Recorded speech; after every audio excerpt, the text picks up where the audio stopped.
রিপন, এই মুহূর্তে প্লাবিত লোকালয়ের কি অবস্থা দেখছেন, একটু বিস্তারিত জানতে চাই। সোহার, মূলত এই মুহূর্ত থেকে গতকাল সন্ধ্যার পর থেকে কিন্তু মানুষের বাড়িঘর ছাড়া শুরু হয়েছে, কারণ নদীর পানি ইতিমধ্যে আরো 12 সেন্টিমিটার বেড়েছে গতকাল থেকে এখন পর্যন্ত।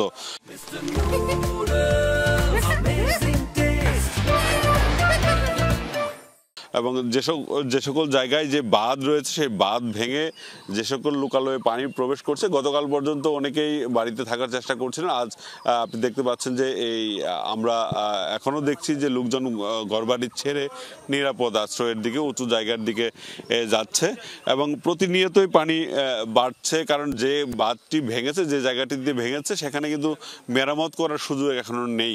কারণ পানি উন্নয়ন বোর্ড যেটা বলছে যে প্রায় 7 থেকে 8 কিলোমিটার এলাকায় পানি, নদীর বাঁধ উপচে পানি ঢুকছে এবং বেশ কিছু জায়গায় এরকম ভাঙনের শিকার হয়েছে এবং যে সকল জায়গায় ভাঙন তৈরি হয়েছে সে সকল জায়গায় এই মুহূর্তে আসলে কোনো সংস্কার কাজ করা সম্ভব না। তার অর্থ হচ্ছে যে যেভাবে পানি প্রবেশ করছে, প্রতিনিয়ত গ্রামের পর গ্রামে এরকম পানিবন্দী অবস্থা তৈরি হবে, মানুষজনের ঘরবাড়িতে পানি ঢুকতে শুরু করবে। এখানকার লোকজন রয়েছে, আমরা একটু জিজ্ঞাসা করি যে কি অবস্থা, এই পানি আসলে কত দ্রুত বাড়ছে এবং এখানকার গ্রামের কি অবস্থা? কালকে পানি অনেক নিচে ছিল, এই পর্যন্ত যে পানি বাড়ছে কমসে কম 3-4 রাত পানি বাড়ছে।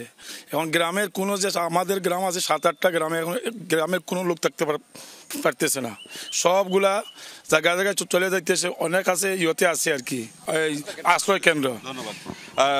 স্যার, শুনছিলেন যে অনেকে ইতিমধ্যে আশ্রয় কেন্দ্রে উঠতে শুরু করেছে, যদিও বেশ কিছু আশ্রয় কেন্দ্রের কথা ঘোষণা করা হয়েছে, কিন্তু এখন পর্যন্ত একটি আশ্রয় কেন্দ্রের লোকজন উঠেছে বলে আমরা জেনেছি। সোহার, রিপন, অনেক অনেক ধন্যবাদ আপনাকে।